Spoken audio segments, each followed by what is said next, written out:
จำจากเมืองลาวมักหนาวบางเกิดเมืองนองชีวิตพลอยพินดินจอ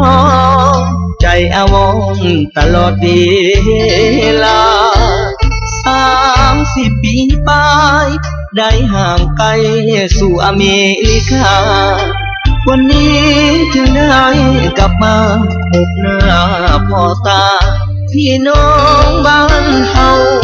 น้ำตาไหลยาวก้มกับเท้าด้วยความตื้นตันมาพบพี่น้องของจันพร้อมหน้ากันซึ้งบ้านหายเงาอยู่ดีมีแห่งสุขภาพเข้มแข็งทุกคนเด้อเจ้าหายทุกข์หายโศกหายเศร้ากลับมาบ้านเฮาสุดแสนดีใจน้ำตาจนไหลความดีใจฝังในดุจดึงเพื่อนฝูงเขตดงกะลือเมืองภาคเหนือนั้นมีมากหลายที่ผ่านมาบ่ได้เห็นหน้าเพื่อนมิตรสหายวันนี้กันแสนภูมิใจเมื่อได้มากินฟังสายจำได้ตั้งแต่เลาะคันแท้ถูกควายกินยาหากินทางน้อง3 ขาหาป่าหาจอกหาแหน่สมความคิดฮอดคืนสู่อ้อมกอดหัวอกของแม่พี่น้องญาติปิดเทียงแท้แน่วแน่แม่ป้าพ่อลุง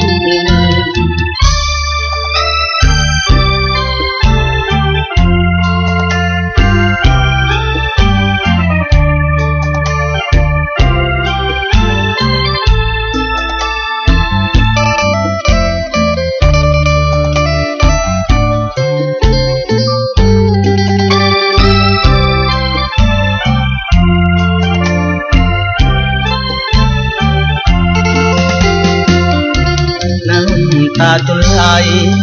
ความดีใจฝังในดุจดึงเพื่อนฝูงเขตดงกะลือเมืองภาคเหนือนั้นมีมากหลายที่ผ่านมาบ่ได้เห็นหน้าเพื่อนมิตรสหาย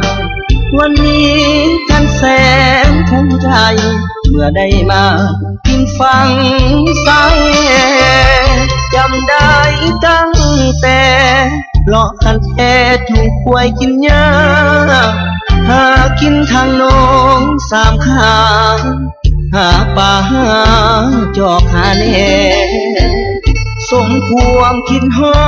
ดคืนสู่อ้อมกอดหัวอกของแม่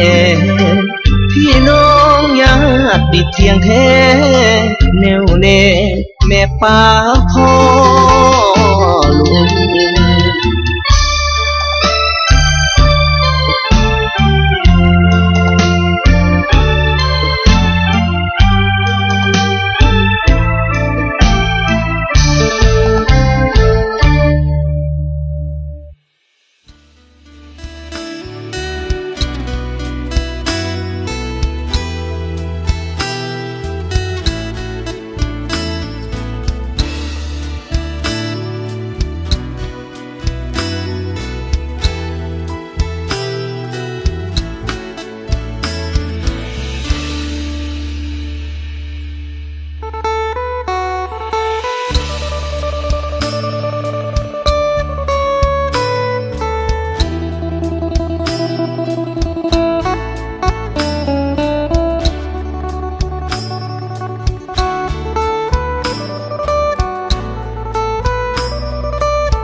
ปลอดภัยหมู่บ้านนาเรือ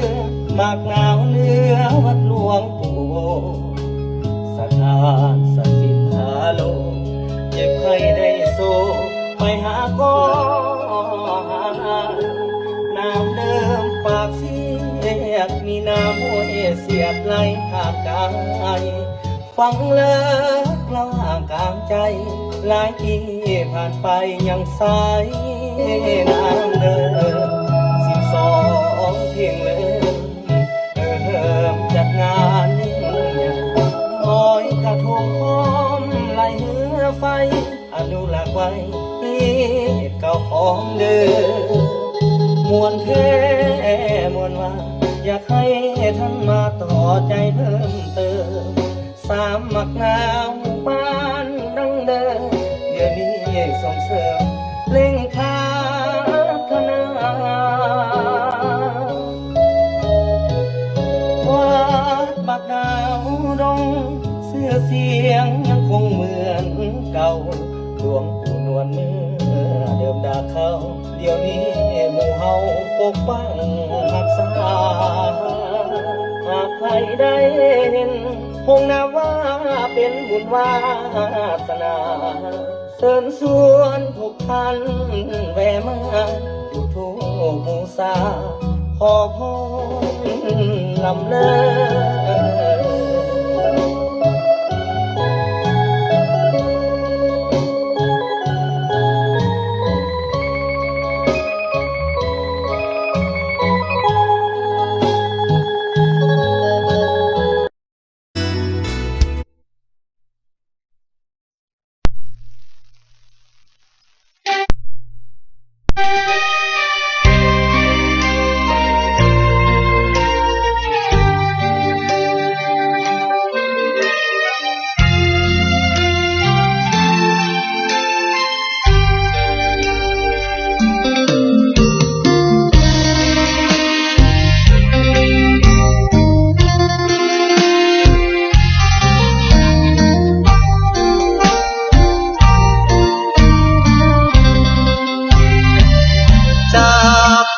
ศตั้งดนดังฝนนั้นลาจากฟ้ามาอยู่อเมริกาแหลกตาบ่ลืมเด้อเจ้าบ้านเกิดเมืองนอนเป็นบ่อนฝังสายเฮาคิดฮอดป้าลุงอาที่เมืองลาวบ้านมากดาวดงตาบ่ลืมลงยังคงคิดฮอดบ่หายได้ฟังเพลงล็อกยามใดหัวใจคิดฮอดลำวงบุญประจำปีมวนอีหลีมักดาวเหนือดาวดงจุดบั้งไฟมักดาวใต้ถวายส่งบูชามหาธาตุคุ้มครองคิดฮอดน้ำของที่เรือไหลมองน้องกอกน้องวายน้องเขียดอนมากป้าฟังใจโดนยาวนางวงทงมองฝากเสียงมาหาคิดฮอดทุ่งนายามกบเกียดอ่อนอยากมีวงวาดพี่น้องพวกของคอยอยู่เด้อเจ้าเพิ่งอยู่แดนไกลสุขสบายใจยังทุกตันคิดฮอดหมู่กูอาจารย์เพื่อนห่วมสันมอสบ้านเอาไต่จิตสำเนึ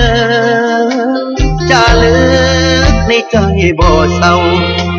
โศกดีตาสิกลับเมืองลาวมากดาวบ้านเฮาดังเอ่ย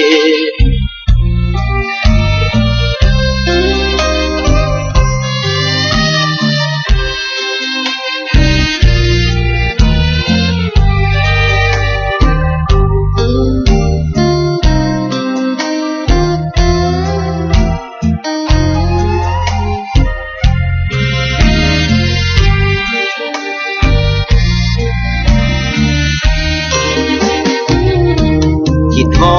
ดน้ำของขี่เหือไหลมองน้องกอกน้องวายน้องขี้ดอนมากบ้าฟังใจโดนยาวนางวงทงมองฝากเสียงมาหาคิดฮอดทุ่งนายามกบเกียดออกอยากมีวงวานพี่น้องพวกพ้องคอยอยู่เด้อเจ้าถึงอยู่แดนไกลสุขสบายใจยังทุกตันคิดฮอดหมู่กูอาจารย์เพื่อนห่วมสันหมอสอบ้านเต่าใต้จิตสำเนึกจะเลือกในใจบ่เศร้าโศกดีตาสิกลับเมืองลาวมากหนาวบ้านเฮาดังเคย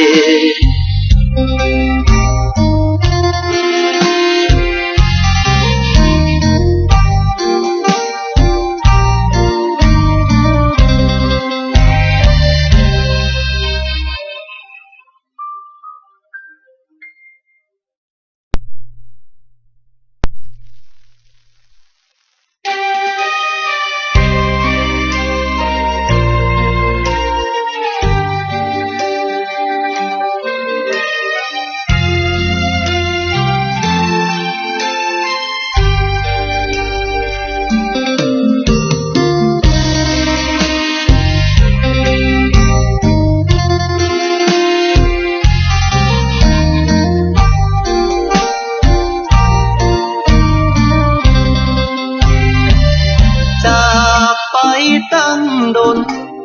ดังฝนนั้นลาจากฟ้ามาอยู่อเมริกาแหลกตาบ่ลืมเด้อเจ้าบ้านเกิดเมืองนอนเป็นบ่อนฝังสายเฮาคิดฮอดป้าลุงอาที่เมืองลาวบ้านมากดาวดงตาบ่ลืมลงยังคงคิดฮอดบ่หายได้ฟังเพลงล็อกยามใดหัวใจคิดฮอดลำวงบุญประจำปีมวนอีหลีบักนาวเหนือดาวดงจุดบั้งไฟมากนาวใต้ถวายส่งบูชามหาธาตุคุ้มครองคิดฮอดน้ำของที่เหือไหลมองน้องกอกน้องวายน้องขี้ดอนมากป้าฟังใจโดนยาวนางวงทงมองฝากเสียงมาหาคิดฮอดทุ่งนายามกบเกียดออกอยากมีวงวานพี่น้องพวกพ้องคอยอยู่เด้อเจ้าถึงอยู่แดนไกลสุขสบายใจยังทุกตันคิดฮอดหมู่กูอาจารย์เพื่อนห่วมสันหมอสอบ้านเต่าใต้จิตสำเนึกจะเลือกในใจบ่เศร้าโศกดีตาสิกลับเมืองลาวมากหนาวบ้านเฮาดังเคย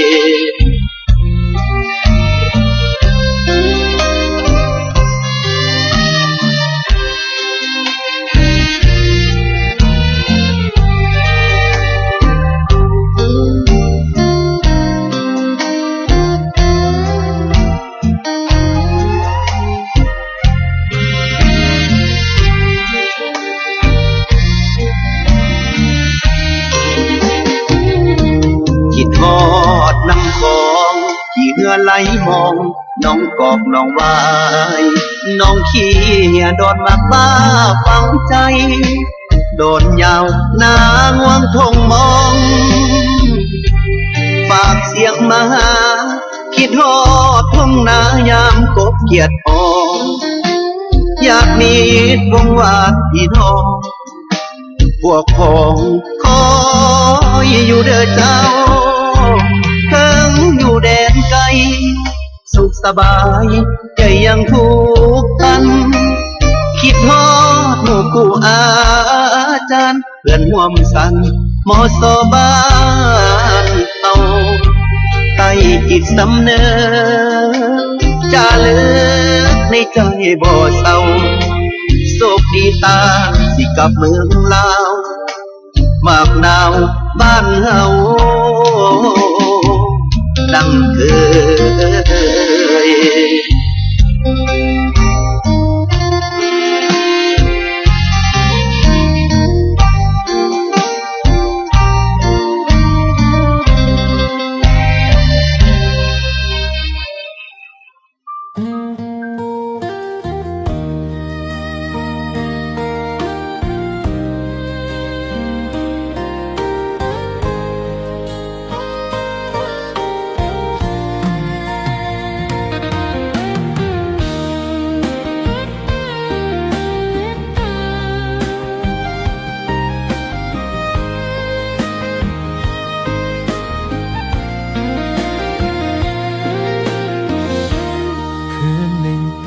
แสงจันทร์เหมือนฟ้ากลืนเสียงหัวใจเดินลัดทุ่งนากับควายเก่าน้ำตาไหลในฝันไกลแม่จูงมือลูกน้อยพ่อหอบใจไว้กลางทางหนีความกลัวข้ามน้ำโขงด้วยศรัทธาแห่งชีวิตจากลาวถึงไทยจากไทยถึงฟ้าใหม่ฝันและความกลัวเดินคู่กันไปมินนิโซตาไกลแค่ไหนใจก็ยังไม่ลืมบ้านเพราะคนเคยผ่านความจนความหนาวไม่อาจทำร้ายใจ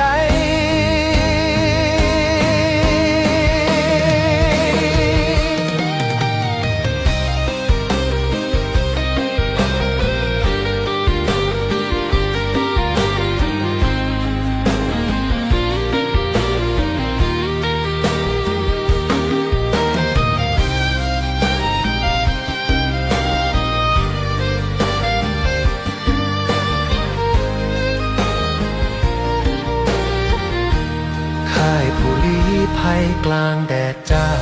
คือบทเรียนของชีวิตข้าวคำเดียวแบ่งกันกินด้วยหัวใจไม่เคยคมเมื่อถนนลูกรังเปลี่ยนเป็นฝุ่นเมื่อความหวังอยู่กลางฟ้าทุกอย่างก้าวคือคำสัญญาจะไม่ลืม